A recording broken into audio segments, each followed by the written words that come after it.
तो आज हम सबसे पहले तो बाबा की मुरली से शुरुआत करेंगे। बाबा ने आज कहा है कि याद की यात्रा में रहो तो तुम्हारे पाप कट जाएंगे, क्योंकि याद है तलवार की धार, इसमें अपने आप को ठगना नहीं। तो क्या है बाबा की याद और उससे कैसे पाप कटते हैं? पाप कटना माना क्या? और इसमें हम आत्माएं, बीके ब्राह्मण आत्माएं अपने आप को कैसे ठगती हैं, ये सारी बातें गहराई से सोचने की है। सबसे पहली बात कि हमारे पाप क्या है। आत्मा ने 63 जन्म यानी द्वापर से, जब से ड्रामा में एक रजो प्रधान पार्ट में एंट्री करी, तब से उसके जो कर्म है वो विकर्म बढ़ने लगे। क्यों? क्योंकि आत्मा अपने आप को भूलकर अपने को शरीर समझने लगी। तो शरीर के भान से उसने जो भी कर्म किए वो उसके विकर्म में काउंट होने लगे। तो धीरे धीरे आत्मा का ये शरीर का भान और भी ज्यादा पक्का होता गया। जन्म बाय जन्म आखिरी तक, कलयुग के अंत तक आत्मा एकदम तमोप्रधान हो गई। माना आत्मा अपनी ट्रू आइडेंटिटी को भूलकर पूरी तरह से माया के वश यानी कि देह भान के वश हो गई। तो अब इसमें पाप कटना माना क्या? हम सभी जानते हैं कि ड्रामा जो है वो बना बनाया खेल है। ड्रामा में पहले से ही ये नूंद है कि आत्माएं रजो की अवस्था में प्रवेश करते ही उसके द्वारा शरीर का भान तगड़ा होने लगेगा, शरीर का भान पक्का होने लगेगा और आत्मा फिर शरीर के भान से कर्म करेगी। तो फिर इसमें जब आत्मा का कोई दोष नहीं है, क्योंकि ड्रामा पहले से फिक्स्ड है, ड्रामा लिखने में आत्मा का कोई भी रोल नहीं है, आत्मा बंधी हुई है ड्रामा अनुसार पार्ट प्ले करने में, तो फिर वो पाप आत्मा के भाग में कैसे आते हैं? सोचने वाली बात है कि पाप और पुण्य या पाप कर्म और पुण्य कर्म दोनों ही सिर्फ और सिर्फ भान की बात है। कहने का अर्थ है कि जब तक आत्मा अपने को शरीर समझती है तो उसके सामने ड्रामा में जो भी सीन आते हैं वो कुछ ना कुछ हिसाब किताब जो पिछले 63 जन्म में पार्ट में उसने निभाए हैं यानी किरदार में उसने निभाए हैं, उसका जो हिसाब किताब उसके सामने बनता है। और उसमें जो हिसाब किताब आ, उसको स्वीकार नहीं होता, उसको दुख देता है, उसको कहते हैं वो पाप कर्म का फल है। तो पाप कर्म का फल कुछ और नहीं लेकिन देह भान से, आ, देह भान में रहकर अपने पूर्व जन्मों के कर्मों के फल को फेस करना, इसको कहते हैं कि जैसे हम अपने पाप कर्मों को भोग रहे हैं। तो इसमें जब बाबा की याद हम करते हैं तो क्या रूप में करते हैं? पहले तो हम खुद को आत्मा समझते हैं और फिर बाबा की याद में टिकते हैं। और बाबा की याद में टिकने का मतलब होता है कि अपने को बाप समान, संपूर्ण, संपन्न अवस्था में अनुभव करना, अपने को आत्मिक स्थिति में केंद्रित करना। तो जब मैं आत्मा अपने को आत्मिक स्थिति में केंद्रित करती हूँ तो ऑटोमेटिकली मेरे अंदर ये जागृति आ जाती है, आत्मा जाग जाती है जैसे एक लंबे सोए हुए सपने से, कि अभी तक जो भी इसने किया या अभी तक जो भी चल रहा था वो एक सपना था। और उसमें जो कुछ भी सीन आ रहे हैं ड्रामा के अनुसार वो सब झूठ है, वो सपना है। माना उसमें कुछ भी सच्चाई नहीं है। तो उसमें जब दुख के सीन आ रहे हैं, दर्द के सीन आ रहे हैं, हिसाब किताब के सीन आ रहे हैं, तो जब जागी हुई आत्मा देखती है कि ये तो केवल एक सपने में चल रहा है, तो उसको उसके प्रभाव से मुक्ति मिल जाती है। और इसी को कहते हैं जीवन मुक्त अवस्था। जैसे कि हम सब लोग जब गहरी नींद में सोए हुए होते हैं और उसमें कभी सपने आ रहे होते हैं, तो कभी कभी बहुत मुश्किल हो जाता है जागना। पता होता है अंदर से कि ये सपना चल रहा है, लेकिन सपने में अगर कोई अंदर बहुत इंटेंस सीन चल रहा है तो वो हमारे सोई हुई अवस्था के जो शरीर में भी रिफ्लेक्ट होता है। किसी के हाथ पैर हिल रहे होते हैं, किसी के मुख से आवाज निकल रही होती है, वो बड़बड़ा रहा होता है, कोई चीख भी चिल्ला भी देता है, कोई कोई रोने भी लगता है, कोई कोई हंस भी देता है। जैसा जो सीन सपने में चल रहा होता है उसके शरीर के सरफेस में भी वो सीन रिफ्लेक्ट होने लगता है। लेकिन कहीं ना कहीं सपना देखते हुए उसको हल्की सी एक जागृति भी रहती है कि ये सपने में चल रहा है, रियल में नहीं चल रहा। और कई बार अचानक से चौंक कर जब वो उठता है तो देखता है कि अरे यहाँ तो सब ठीक है, सपने में तो पता नहीं क्या क्या चल रहा था, अच्छा भी हो सकता है बुरा भी हो सकता है। तो जब वो जागता है तो उसकी थोड़ी देर के बाद तक भी उस पर हल्का सा सपने का प्रभाव होता है। थोड़ी देर वो सोचता रहता है कि आज मैंने क्या देखा। आज उसकी अवस्था थोड़ी सी नींद नींद में होती है। ऐसे ही आत्मा जब जागती है तो उसको ये अनुभव होता है कि अभी तक ड्रामा में जो भी पार्ट मेरा चल रहा था, दूसरों का चल रहा है, वो सब सपनों में चल रहा है। यानी एक तरह से केवल ड्रामा का किरदार का पार्ट है, इसमें कोई भी सच्चाई नहीं है।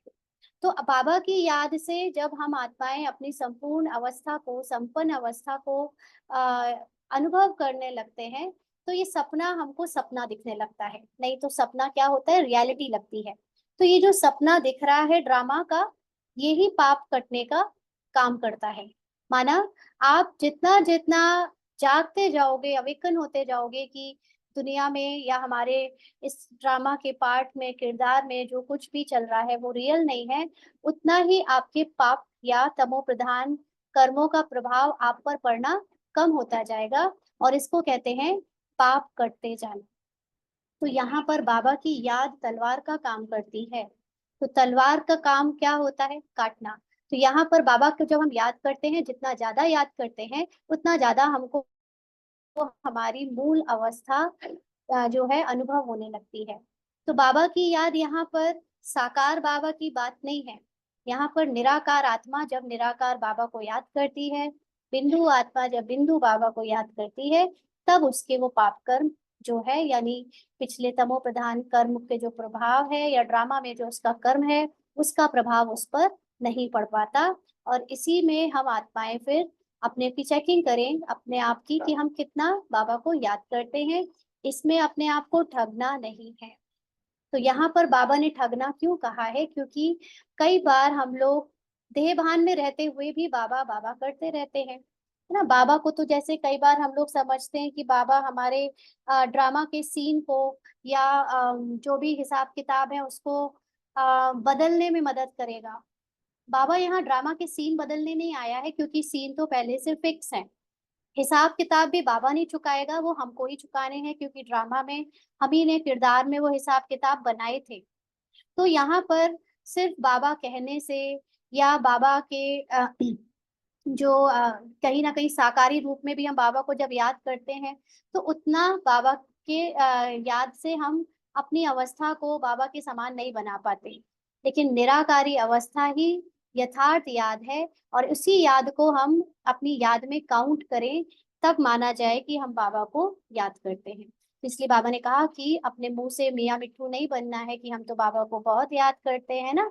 स्थूल रूप में भक्ति की आदत पड़ी हुई है कि जगह जगह हम बाबा के स्टिकर लगा देंगे, जगह जगह हम बाबा का नाम भी लेते रहेंगे, कपड़े भी पहनेंगे, बैच भी लगाएंगे, सब कुछ करेंगे। लेकिन यथार्थ रूप में, निराकार बिंदु रूप में बाबा की याद बहुत कम बच्चों में टिकती है। तो इसलिए बाबा ने कहा कि अपने आप को ठगो नहीं कि हमने तो अपना पूरा जीवन बाबा की याद में बिता दिया, तब भी हिसाब किताब चुकतू नहीं हुए। कहीं ना कहीं उसमें समझ में कमी है, तो इस कमी समझ को खत्म करना है। तो ये तो था आज की बाबा की याद की यात्रा से पाप कर्मों का कटना। पाप कर्म क्या होते हैं। फिर आज एक मैसेज आया था हमारे पास, आपको भी फॉरवर्ड किया था कि माया जो है वो किस किस रूप में एंटर करती है ना। माया जो शक्तिशाली रूप में क्या क्या रूप है। तो उसमें एक जो सच्चाई वो ये है कि माया एक्चुअली में हम पढ़ेंगे अभी उसको, क्या क्या उन्होंने उसमें लिखा हुआ था, और उसको समझने की कोशिश करेंगे कि माया वो है या माया और भी उससे गहरी कोई बात है। तो मैं कोशिश कर रही हूँ कि एक स्क्रीन शेयर हो जाए। अभी फिर से ट्राई कर रही हूँ, आप लोगों को बताना अगर दिखने लगा है आपको तो। अभी आपकी स्क्रीन पर दिखने लगा, मैसेज करके कोई बताएं।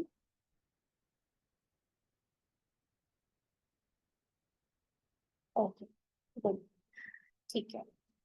तो सबसे पहले तो हमें ये समझना है, या हम वैसे ऑलरेडी जानते हैं, कि आत्माएं सब आत्मलोक से पाठ बजाने इस पांच तत्वों की दुनिया में आती हैं। तो यहाँ पर सबको अपना अपना किरदार मिलता है। अलग अलग समय पर अलग अलग किरदार हम प्ले करते हैं। कोई छोटे से बच्चे का रोल प्ले कर रहा है, कोई अम, बुजुर्ग का रोल प्ले कर रहा है, कोई बीमार इंसान का रोल प्ले कर रहा है, कोई क्रोधी का रोल प्ले कर रहा है, तो कोई बेचारे का विक्टिम का रोल प्ले कर रहा है, कोई टेररिस्ट का रोल प्ले कर रहा है ना, कोई अलग अलग सब रोल प्ले कर रहे हैं। तो यहाँ पर जब आत्माएं आती हैं, तो अपने मूल रूप में हर आत्मा जो है वो कहाँ कहाँ से आई है? शांति धाम से। बाबा कहते हैं ना, शांति धाम। तो शांति धाम एक अवस्था है। जब आत्मा कंप्लीट साइलेंस से इस पांच तत्वों की दुनिया में आती है, तो उसको यहाँ पर किरदार के अकॉर्डिंग अलग अलग मोशंस में आना पड़ता है, जिसको हम लोग कहते हैं कि चाल में आना पड़ता है या सोचने में आना पड़ता है। तो उसका मन चलना शुरू होता है।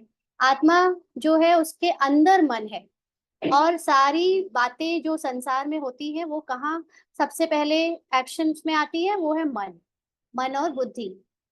तो आत्मा जब मन में मतलब मन के अंदर, सॉरी, आत्मा के अंदर जो मन है वो अलग अलग विचार करना शुरू करता है। यानी पहली बार जब धरती पर आया, तब उसके अंदर विचार शुरू हुए। अभी कलयुग में हर आत्मा के अंदर जो मन है वो तमो प्रधान पार्ट प्ले कर रहा है, इसलिए उसके मन में बहुत सारे विचार आते हैं, नेगेटिव पॉजिटिव हर तरह के। लेकिन आत्मा जो है अपने मूल रूप में एकदम साइलेंस में रहने वाली, एकदम शांत चित्त है, चेंज लेस है। तो जब हम बात कर रहे होते हैं, तब भी हम साक्षी होकर अपने आप को बात करता हुआ देख सकते हैं। जब हम हमारा पार्ट सोचने का चल रहा होता है, जो कि चौबीसों घंटे चल सकता है, उसमें भी आत्मा साक्षी होकर देख सकती है कि मन में ये विचार चल रहे हैं। लेकिन मन आत्मा से अलग है। मन आत्मा का हिस्सा जरूर है, लेकिन आत्मा अगर अपनी पहचान मन के विचारों से बनाए, तो आत्मा कभी भी अपनी साइलेंस की अवस्था को अनुभव नहीं कर सकेगी, क्योंकि आत्मा का रियल रूप तो है ही साइलेंस। लेकिन क्योंकि वो अपने आप को मन ही समझने लगी है, तो वो उसको लगता है कि अगर मन में कोई परेशानी है, मन दुखी है, मन में बहुत सारे चिड़चिड़ापन है, ईर्ष्या है, घृणा है, अहंकार है, तो ये सारी चीजें आत्मा को लगता है ये मैं ही हूँ। यहाँ पर एक ये ज्ञान हमको अप्लाई करना है कि मन से आत्मा अलग है। मन में चिड़चिड़ापन आता है ना। देखो उस मैसेज में यही था कि माया क्या करती है? माया चिड़चिड़ापन लाती है, माया गुस्सा दिलाती है, माया प्रदर्शन चक्र चक्र फिराती है, माया ईर्ष्या पैदा करती है, माया मन में घृणा लाती है, माया मन में भय भय क्रिएट करती है, माया मन में मोह में फंसाती है, माया मन में अहंकार लाती है। यानी हर चीज माया कहाँ कर रही है? मन में कर रही है। और ये जो मन है वो अभी कौन सा पार्ट प्ले कर रहा है? तमो प्रधानता का। तो मन जो तमो प्रधानता का पार्ट प्ले कर रहा है, उसमें चिड़चिड़ापन, गुस्सा, ईर्ष्या, परचिंतन, भय या मोह या अहंकार, ये सब आ रहा है। फिर भी आत्मा जो है उसने चारों पार्ट प्ले करे हैं। हम सब जानते हैं कि आत्मा जो है एक लंबी जर्नी से होकर आई है। आत्मा ने सतयुग का सतो प्रधान पार्ट भी प्ले किया है, आत्मा ने रजो भी प्ले किया है, आत्मा ने तमो भी प्ले कर रही है। तो इस समय आत्मा का जो पार्ट है, जो किरदार है, वो है तमो। तो आत्मा के मन में वो पार्ट अभी चलेगा। तो ये जो घृणा है, ईर्ष्या है, चिड़चिड़ापन है, गुस्सा है, ये मन में आ रहा है। आत्मा चिड़चिड़ी नहीं है, आत्मा गुस्सैल नहीं है, आत्मा परचिंतन नहीं करती, आत्मा अहंकारी नहीं है, आत्मा मोह में नहीं फंसी होती। मन होता है। मन हमारा पूरी साइकिल में बदलता रहता है। जब सतो प्रधान दुनिया थी, तब सतो प्रधान मन था। जब तमो प्रधान दुनिया है, तो तमो प्रधान मन है। तो अभी भी क्योंकि हमारा ये आखिरी जन्म भी कंप्लीट हो रहा है, 84वां जन्म का हिसाब किताब भी कंप्लीट हो रहा है, और साथ साथ ब्राह्मण जीवन हमारा अगले कल्प की शुरुआत भी हो चुकी है। तो इस समय हमारे मन के अंदर दो पार्ट चल रहे हैं, एक तमो प्रधान पार्ट और एक ज्ञानी ब्राह्मण का पार्ट। तो ज्ञानी ब्राह्मण का पार्ट जानता है कि क्या सही है क्या गलत है श्रीमत के अनुसार, लेकिन जो तमो प्रधान पार्ट है आत्मा का, वो भी अभी चलने को मजबूर है। क्यों? क्योंकि अभी खत्म नहीं हुआ है सीन, अभी सारे हिसाब किताब पूरे नहीं हुए हैं, या जब तक आत्मा का पूरा परिवर्तन हो नहीं जाता तब तक ये सीन हमें परिवर्तन करने के निमित्त बनेंगे। तो इसलिए जब ये पार्ट में आता है चिड़चिड़ापन, गुस्सा, आलस, अलबेलापन, अहंकार, मोह, है ना, अपमान की फीलिंग, व्यर्थ की चीजें, तो इससे हम आत्मा को इस समय क्या करना है कि अपनी पहचान नहीं बनानी है। माया चिड़चिड़ापन नहीं है, माया गुस्सा नहीं है, माया मोह नहीं है, माया अहंकार नहीं है। माया क्या है कि ये जो चिड़चिड़ापन, ये मोह, ये अहंकार पार्ट में आ रहा है, इसको आत्मा अपनी पहचान समझ लेती है, ये धोखा खा लेती है कि ये मैं हूं। ये है माया। माया का मतलब होता है नकली को असली समझ लेना। तो चिड़चिड़ापन, गुस्सा, परचिंतन, अहंकार, ईर्ष्या, द्वेष, ये सब नकली पार्ट है। ड्रामा होता ही नकली है। किसी भी पिक्चर में या किसी भी ड्रामा में, किसी भी आप एक्टिंग देखोगे तो सब नकली चलता है ना, उसमें कुछ असलियत होती ही नहीं है, कहीं भी नहीं होती। तो वो जो नकली है, उसको आत्मा जो एक साइलेंस बीइंग है, जो एक शांत चित परम आनंद स्वरूप है, वो अपनी असलियत समझ लेती है। और ये झूठे को असली समझ लेना ही माया है। तो इस बात को हमें समझना है कि आत्मा का जो रोल है वो सतो प्रधान से तमो प्रधान बदलता है। जैसे आप अभी स्क्रीन पर देख सकते हो कि एक बॉक्स है, ये बॉक्स समझ लीजिए एक आत्मा है। तो आत्मा जो बीच वाला बॉक्स है ये अभी क्लोज्ड है। जो लेफ्ट हैंड साइड में बॉक्स है ये तमो प्रधान पार्ट है आत्मा के अंदर, और जो राइट साइड में बॉक्स है उसमें सतो प्रधान पार्ट है आत्मा के अंदर। जब आत्मा अपने मूल रूप में होती है, कंप्लीट साइलेंस भी होती है, एक तरह से अपनी शांत चित आनंद स्वरूप अवस्था में होती है, तो परम धाम में वो बिल्कुल बंद होती है, उसका कोई पार्ट ही नहीं होता ना। तो उसके मन में, उसका मन ही नहीं होता तब। मन उसके अंदर होता है, लेकिन मन में कुछ भी पार्ट प्ले नहीं हो रहा होता है, क्योंकि वो वहां पर एकदम सुषुप्त अवस्था में होती है, एकदम कंप्लीटली साइलेंट। उसके पास ना तो कुछ पार्ट चल रहा होता है, ना उसका कोई कर्म हो रहे होते हैं, ना उसकी कोई की वहां पे बात है, क्योंकि शरीर ही नहीं है। तो उस वक्त आत्मा अपने कंप्लीट रूप में होती है, एकदम साइलेंट रूप में। फिर राइट साइड में देखा कि आत्मा का सतो प्रधान पार्ट जब शुरू हुआ, तो उसमें उसकी सतो प्रधान भूमिका चली। तो मन में सतो प्रधान विचार आए, अच्छे अच्छे श्रेष्ठ विचार आए, जिससे कर्म अकर्म बने। अकर्म का मतलब जब आत्मा अपने किसी भी कर्मों का कर्तापन का भाव ना रखे, उसको कहते हैं अकर्म बनना। अ,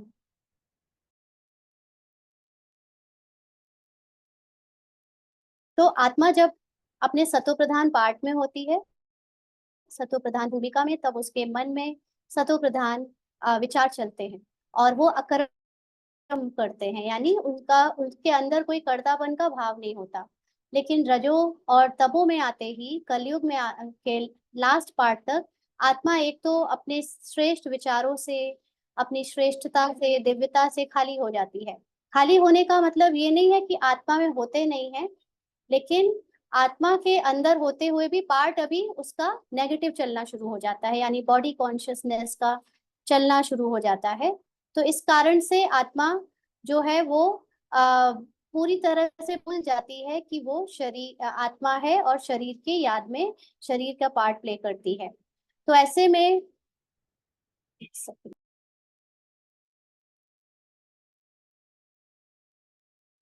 तो आत्मा अपने अलग अलग पार्ट प्ले करते समय भी, जब उसका जो पार्ट आता है वो उसको प्ले करना ही होता है। ऐसे में लास्ट में जब हम सभी ब्राह्मण बनते हैं, तो बाबा हमको ये याद दिलाते हैं, ये फिर से स्मृति दिलाते हैं कि तुम आत्माएं अपने पार्ट से अलग हो। तुम्हारा जो पार्ट में लेबल जो तुम्हें मिला है, या तुम्हें जो भी पार्ट मिला है उसमें संकल्प मिले हैं, है ना, ये पार्ट में है। जैसे ये चिड़चिड़ापन, ये गुस्सा, ये घृणा, ये ईर्ष्या, ये अपमान, ये सब तमो प्रधान पार्ट की जो है अवस्था है। तो ये सारी अवस्थाएं जब तक तमो प्रधान पार्ट हमारा ये शरीर का है तब तक ये आएगा, ये आखिरी आखिरी तक आएगा, बाबा ने हमें बताया हुआ है। इसलिए इसको माया नहीं समझना है। माया क्या है कि ये जब चिड़चिड़ापन आता है, ये जब भय आता है, या व्यर्थ संकल्प आते हैं, तो वो व्यर्थ संकल्प मैं आत्मा अपने को समझ लेती हूँ, या वो चिड़चिड़ापन मैं अपनी पहचान समझ लेती हूँ। ये माया है, यानी झूठ को सच समझ लेती हूँ। तो आत्मा की सच्चाई ये नहीं है कि मैं चिड़चिड़ी हूँ, या मैं गुस्सैल हूँ, या मेरा व्यर्थ चलता है, मेरे अंदर बहुत अपमान की फीलिंग आती है। आपको सिर्फ एक पुरुषार्थ ये करना है कि जब भी ऐसी भूमिकाएं हमारे किरदार में आती हैं, तो आत्मा तुरंत उससे अपने आप को अलग करे। आत्मा को अपनी अवस्था जो है वो एक डिटैच्ड ऑब्जर्वर की बनानी है, साक्षी दृष्टा बनानी है। तो ऐसे में क्या होता है ना कि जब ये पार्ट आता है तो ये झूठ पार्ट को आत्मा अपना सच समझकर डिस्टर्ब हो जाती है। बाबा ने कहा ना कि जब से ब्राह्मण बने हो तब से तुमने माया को चैलेंज किया है, और अब माया जो है वो तुम्हारा पीछे पड़ जाएगी। तो माया क्या है? ज्ञान। ज्ञान की क्या गलत है क्या सही है। तो अभी तक तो हमें पता नहीं था क्या गलत है क्या सही है, तो हमें डिस्टर्ब नहीं करता था। हम जैसे भी जो भी पार्ट प्ले करते थे हम बड़े कंफर्टेबल हो जाते थे उसमें। लेकिन अब जब ये ज्ञान मिल गया है कि हम गलत पार्ट प्ले कर रहे हैं, या ये पार्ट अच्छा नहीं है, श्रीमत अनुसार नहीं है, तो आत्मा उससे अपनी पहचान बनाकर बार बार उससे तंग आ जाती है, और उसके प्रभाव में इतनी ज्यादा प्रवेश कर जाती है कि वो उससे अलग नहीं हो पाती। तो बाबा को याद करना उसके लिए बड़ा मुश्किल हो जाता है, अपने आत्मिक स्वरूप में टिकना उस वक्त उसको मुश्किल हो जाता है। क्यों? क्योंकि आत्मा ने अपनी पहचान अपने किरदार से बना ली है। तो हमें ये बात याद रखनी है कि ज्ञानी जीवन और अज्ञानी जीवन में क्या अंतर है। ज्ञानी जीवन में जो है आत्मा हर चीज को बाबा के अनुसार देखती है, यानी कोई भी परिस्थिति आ रही है, लेकिन अगर आत्मा उसमें अपने स्वमान में टिकी है तो वो नाटक के प्रभाव में नहीं आएगी। जैसे मान लीजिए अभी अभी आपकी क्लास हम ले रहे हैं आज, थोड़ा सा इसमें विघ्न आ रहे हैं, कुछ कुछ किसी का कॉल आ रहा है, कहीं लौकिक में कोई काम आ रहा है ना। तो अब मुझे हल्का सा अंदर से एक इरिटेशन या चिड़चिड़ेपन की भावना मन में आई। तो ये आत्मा ने साक्षी होकर देखा कि मन में थोड़ा सा चिड़चिड़ापन आया, लेकिन चिड़चिड़ापन मन में आया, मन तमो प्रधान पार्ट प्ले कर रहा है, इसलिए उसमें ये सारी चीजें आती जाती रहती हैं। बट आत्मा को अपनी सत्यता पता है। आत्मा का जो स्वमान है वो क्या है? मैं सदा ही शांत चित्त हूँ, मैं सदा ही आ, एकाग्र हूँ, है ना। तो आत्मा जैसे ही स्वमान को टिकती है तो मन में चल रही चिड़चिड़ेपन को वो अपना सच्चाई नहीं समझती, उसने तुरंत अपने आप को उस चिड़चिड़ेपन से अलग कर लिया। चिड़चिड़ापन पाठ के अनुसार आया, लेकिन मैं आत्मा जानती हूँ कि ये सच्चाई नहीं है। मैंने तुरंत अपने सच्चाई में अपने स्वमान में टिकी, और स्थिति क्या हो गई? ठीक हो गई। मैं नाटक के प्रभाव में नहीं आई। यानी मैं कौन? आत्मा। नहीं तो क्या होता है कि मैं आत्मा जो बार बार रूपाली के किरदार में जो पार्ट आ रहा है, क्योंकि ये सारा लौकिक का जो भी विघन आते हैं, या बाहर के भी जो विघन आते हैं, इनफैक्ट ब्राह्मण जीवन में भी जो विघन आते हैं, वो सब कहीं ना कहीं पार्ट में है, क्योंकि ब्राह्मण जीवन भी तो एक पार्ट है ना, संगम युग का पार्ट, जो आत्मा को प्ले करना ही है। जितनी भी आत्माएं बीके बनी है उसमें भी ये पार्ट आएंगे। तो अब वो जो ज्ञानी जीवन है वो जो सत्य ज्ञानी होगा वो ये समझ जाएगा, वो तुरंत चेक कर लेगा कि मान लीजिए अभी अभी कोई बात हुई जिसमें अपमान की फीलिंग आई, है ना, मन में अपमानित फील हुआ, तो उस समय ये जो मन ने अपमानित फील किया ये माया नहीं है। लेकिन आत्मा अगर इस मन को जो जिसमें अपमानित होने की फीलिंग आ रही है, इससे अगर अपने को अलग नहीं करती और यही अपना सत्य समझकर बैठी रहती, और फिर बाबा के सामने रोती रहती कि आज मेरा अपमान हो गया या मुझे ऐसा फील हुआ, तो ये लंबे समय तक मुझे बाबा से दूर कर देता, मुझे और भी बाबा को याद नहीं करने देता। जब भी मैं बाबा को याद करने के लिए बैठती तो बार बार बाबा तो खिसक जाता और ये अपमानित वाली फीलिंग या सीन याद आता। तो ऐसे में आत्मा जैसे ही ये समझ गई कि ये चाल है माया की, कि मन को आत्मा का पार्ट जो है, जो मन आत्मा का पार्ट चल रहा है, तमो प्रधान पार्ट, उसको अगर आत्मा ने अपनी सच्चाई समझ लिया तो फिर वो और भी बाबा को याद नहीं कर पाएगी। इसलिए ये जो अहंकार है, ये अपमान का फीलिंग है, या कोई भी ऐसे इमोशंस हैं जो मुझे कलयुग से मिले हैं, वो सब कुछ भी मेरी सच्चाई नहीं है। तो मैं तुरंत आत्मा उस सीन से अपने को अलग करके बाबा की याद में टिक सकती हूँ। तो ये हर समय मुझे याद रहना चाहिए, मुझे आत्मा को याद रहना चाहिए कि ड्रामा का हर सीन फिक्स्ड है। नाटक के अनुसार ये मन सोचता रहता है, और जो बुद्धि है वो भी नाटक के अनुसार फिक्स्ड बुद्धि का काम जो है वो निर्णय ले रही है, वो भी क्योंकि तमो प्रधान पार्ट है। तो तमो प्रधान में मन भी तमो प्रधान चलेगा, बुद्धि भी तमो प्रधान चलेगी, और जो संस्कार हैं वो भी जो तमो प्रधान है 63 जन्म के, वो सब आएंगे। रजो भी आएंगे, तमो भी आएंगे, सब आएंगे। लेकिन मैं आत्मा ये सब पार्ट को साक्षी होकर देख रही हूँ और अपने सत्य को जानती हूँ कि मैं आत्मा जो है अभी इन सब से परे हूँ, अलग हूँ, शांत स्वरूप हूँ, इसके धोखे में नहीं आऊंगी। और इसी को कहते हैं अपने आप को बाबा की याद में टिकाकर अपने पाप कर्मों से मुक्त होना, या याद की तलवार से पाप कर्मों को काटना। तो क्योंकि बाबा की याद हमको बार बार नहीं आ पाती, क्योंकि हम बार बार ये जो तमो प्रधान या रजो के पार्ट में हम फंस जाते हैं और बार बार उससे अपनी पहचान बना लेते हैं, तो ये ज्ञानी और अज्ञानी मन की जो लड़ाई चलती रहती है, ये भी बाबा को याद नहीं करने देती है ना। तो हमें यहाँ पे समझना है कि अभी तक बीके बनने के बाद भी हम सब में एक बड़ा पार्ट अज्ञानी जीवन का भी चल रहा था। उसमें आत्मा क्या करती है कि नाटक को देखती है, फिर उसका मन जो है वो भले ही फिक्स्ड अनुसार ड्रामा अनुसार चल रहा है, बुद्धि ड्रामा अनुसार चल रही है, लेकिन वो बार बार डिस्टर्ब होती है आत्मा, ये सोच के कि ये मैं ही हूँ, ये मैंने ही किया, ये मैं कर रही हूँ, है ना। मुझे फीलिंग आ रही है, मुझे ईर्ष्या हो रही है, मुझे लालच आ रहा है, मुझे अहंकार आ रहा है, मुझे संबंधों में मोह है। ये सब कुछ मुझे नहीं है, आत्मा को नहीं है, आत्मा के अंदर बैठे हुए मन को है। मन को मोह है, मन में झूठ है, मन में हिम्मतहीन की बातें हैं, मन में हलचल है, मन में जो है असफलता की का डर है, या ऐसी अनेक चीजें हैं। तो बस हर बार हमें अब अपने ज्ञान को इमर्ज करके इससे अलग होना है, और इसी से हम बार अपने आप को जो है ड्रामा के सीन से न्यारे कर सकते हैं। तो अब हमें ये समझना है कि आत्मा एक्चुअली में क्या है। आत्मा एकदम स्टिल है, आत्मा का जो मूल रूप है वो कभी बदलता नहीं है। आत्मा फीलिंग लेस है, पेन लेस है, थॉट लेस है ना, सेंसेशन लेस है।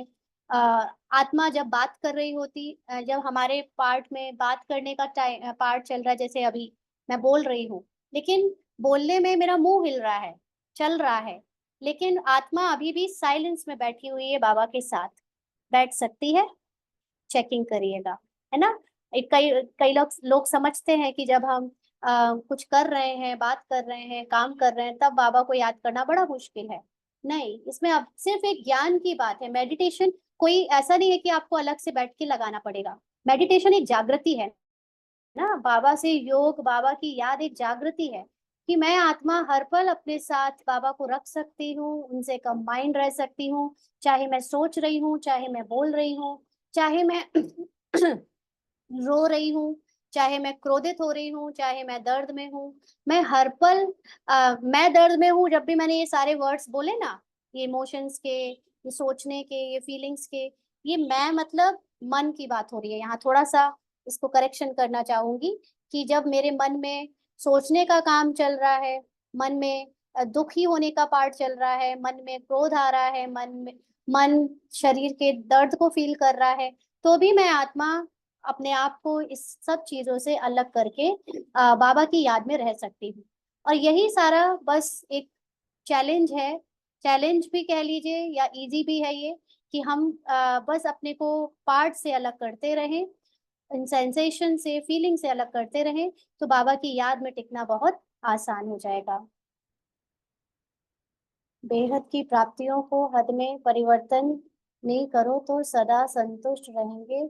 इस लाइन को समझा दीजिए। ये बेहद की प्राप्ति है या हद की प्राप्ति थी? आज का स्लोगन था ना, राइट? एक सेकेंड। हाँ, बेहद की प्राप्ति। तो देखिए, यहाँ पर क्या है कि हम सभी आत्माएं बाबा की जब से बनी हैं तो हमको बेहद की प्राप्तियां हुई हैं। वो बेहद की प्राप्तियां क्या है? जैसे आ, आपको अविनाशी खुशी मिली है, अविनाशी शांति मिली है, अविनाशी ज्ञान मिला है, अविनाशी सारे खजाने, शक्तियां, गुण मिले हैं। तो ये सारी प्राप्तियां बेहद की प्राप्तियां हैं।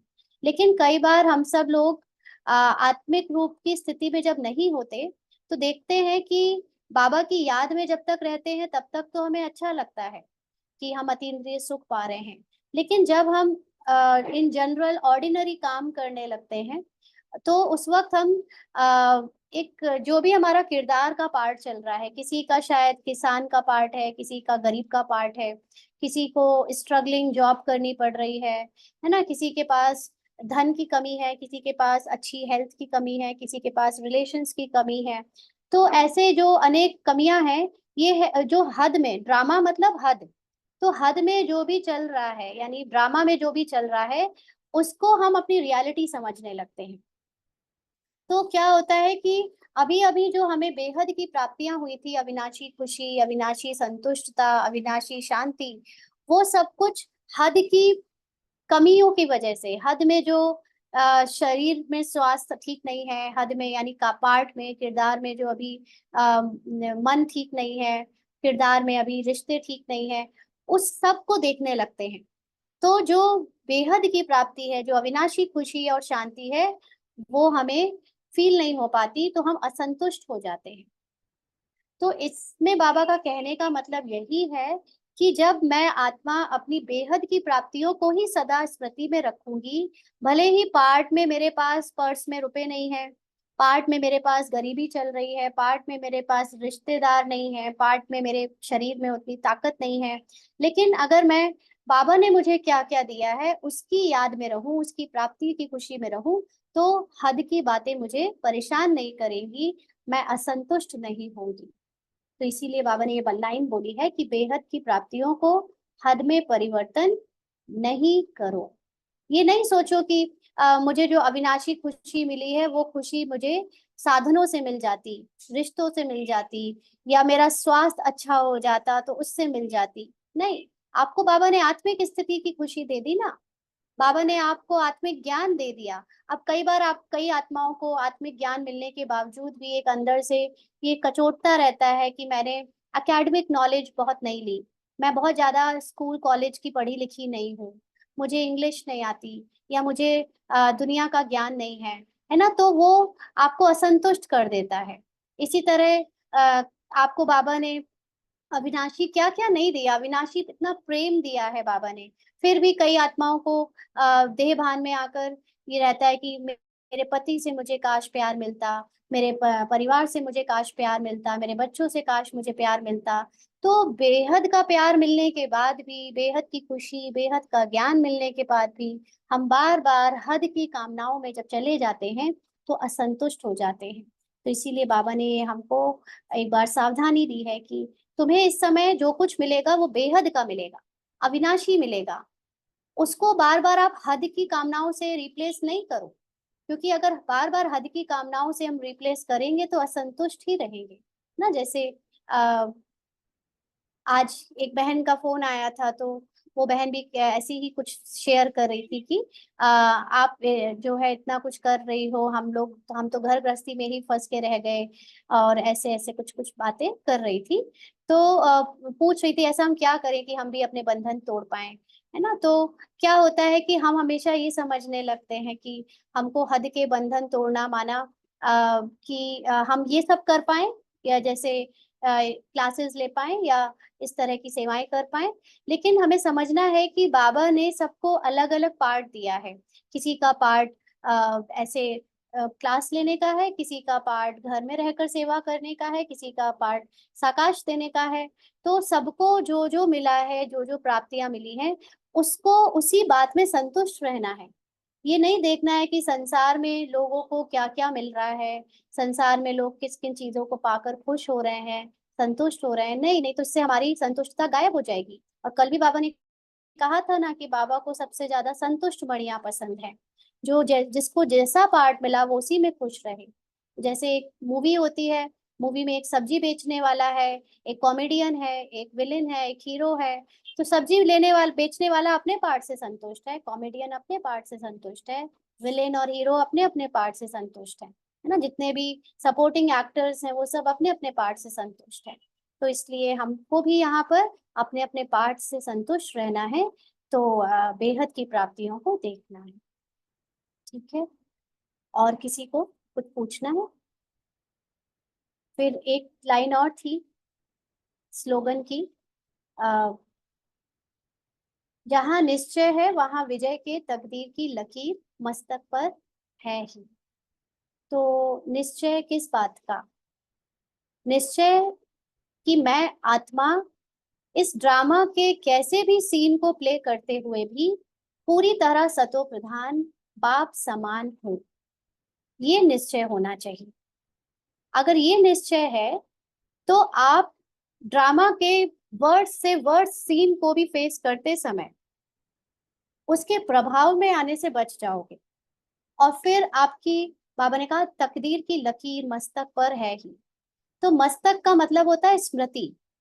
जिसको ये स्मृति है कि मैं ड्रामा के किरदार से अलग हूँ, ड्रामा में सीन में जो मन मिला है, मन में चल रहे विचार मिले हैं उनसे अलग हूँ, तो फिर उसकी हर हालत में विजय हुई पड़ी है। यानी वो बाप समान बनकर ही रहेगा। बनकर रहेगा मतलब वो, उसको पता है कि वो है बाप समान, लेकिन अभी क्योंकि किरदार का पार्ट हावी होने के कारण उसको वो अनुभव में नहीं आ रहा है, लेकिन फिर भी उसे निश्चय है। तो अंत तक उसका, जब तक पार्ट ये ओवर होगा, ब्राह्मण पार्ट भी ओवर होगा, तब तक वो अपनी उस अवस्था को पा ही लेगा। ये बाबा और ड्रामा का प्रॉमिस है। तो ये है कि जहाँ निश्चय है वहां विजय के तकदीर की लकीर मस्तक पर है ही। अपने आप को कभी भी ड्रामा के किरदार से जज नहीं करना है। कर पाऊंगा नहीं कर पाऊंगा, हो पाएगा कि नहीं हो पाएगा, मैं तो अभी भी ऐसा हूँ, माया तो आती रहती है ना। ये बात हमें समझनी है कि माया ये सब नहीं है, कि माया अहंकार है या माया भयभीत है। भयभीत नहीं है, भय आज भी आता है। अगर मैं अपनी बात भी करूं तो भयभीत, भय भी है अंदर। कभी कभी किसी बात को लेकर किरदार में अहंकार भी आ जाता है, लेकिन आत्मा तुरंत चेक कर लेती है कि मन में इसको अहंकार आ रहा है, मन में रूपाली के पार्ट को अहंकार आ रहा है, मन में रूपाली के पार्ट को अभी डर लग रहा है। और तुरंत ये बाबा के पास जाकर बैठ जाती है और बाबा को बता देती है, बाबा पार्ट में चल रहा है लेकिन मैं तो एकदम निडर हूँ, निर्भय हूँ, आपके जैसी, आप समान हूँ, बाप समान हूँ, है ना, सत्य हूँ। अपने जो भी मेरी मूल अवस्था है उसको मैं फिर से याद करने लगती हूँ, बाबा के समान अनुभव करने लगती हूँ, तो पार्ट के प्रभाव से मुक्त हो जाती हूँ। नहीं तो क्या होगा कि पार्ट को ही देखती रहूंगी, अपना पार्ट वही सत्य समझती रहूंगी, तो फिर उससे माया से निकल नहीं पाऊंगी। अच्छा, ओम शांति। किसी को कुछ पूछना है यहाँ पर मैसेज कर सकते हैं।